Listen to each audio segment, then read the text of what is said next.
Europe Soir. De uma forma fraquejar? Não. For all Americans.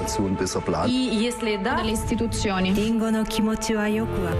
Laurent Bazin sur Europe 1. Le Monde dans votre radio sont les chroniques du Monde tous les soirs à 18h50 avec Sophie Larmoyer. Bonsoir Sophie. Bonsoir Laurent. Alors le nouvel an chinois commence et cette fête suscite une migration que, vu d'ici, très honnêtement, on a du mal à imaginer. Oui.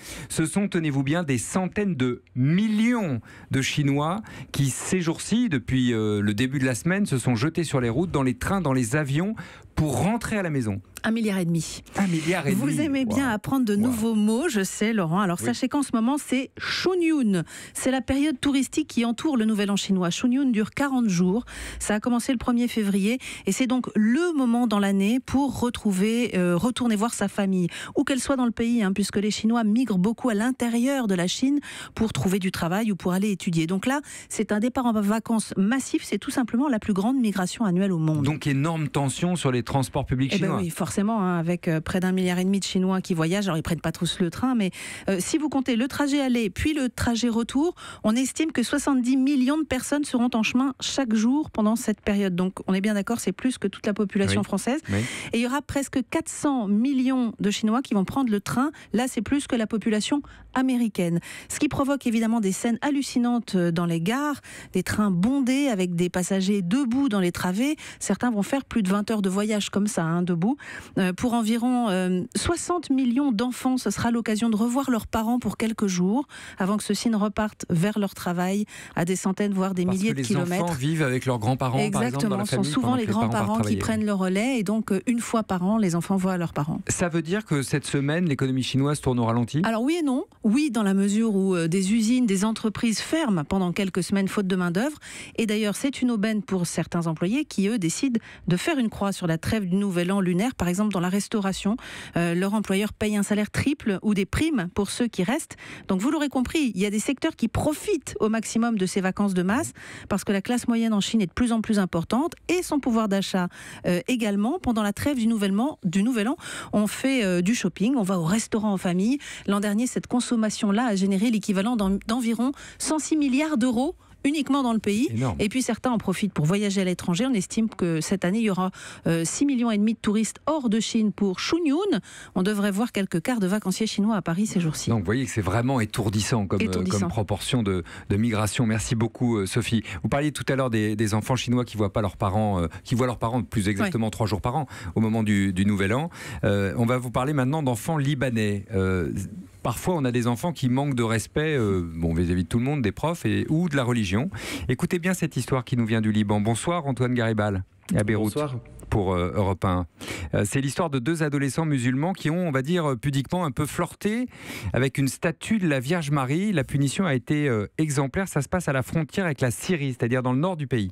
Oui, et plus précisément dans l'école de Mounjez, un village à majorité chrétienne.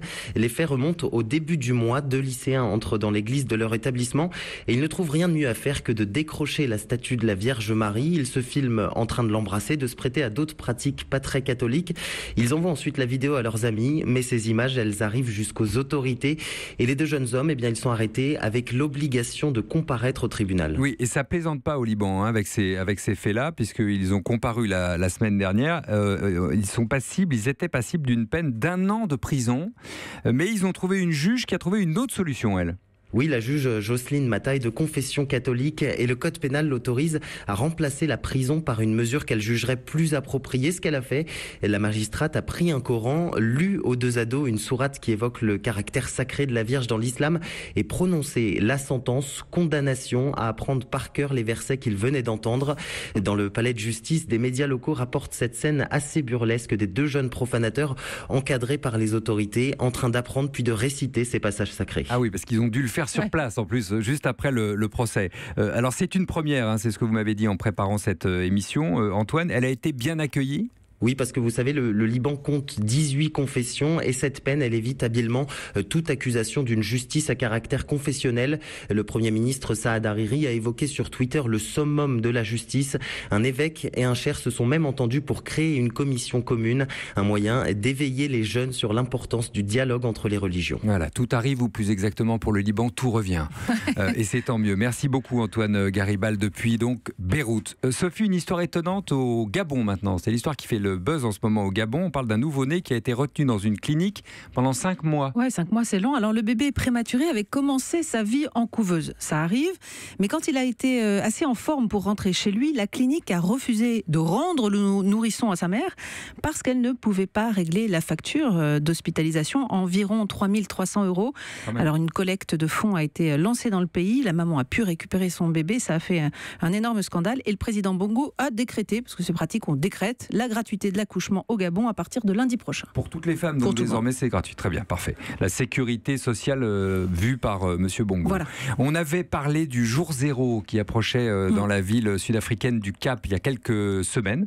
Le jour où il n'y aurait plus d'eau dans les robinets, ça se précise. Oui, absolument. Vous savez, c'est la pire sécheresse depuis un siècle là-bas. Mais bonne nouvelle, les restrictions imposées à la population, 50 litres par jour et par personne, semblent porter leurs fruits. Le jour zéro est repoussé de la mi-avril. Il est désormais indiqué pour le 4 juin.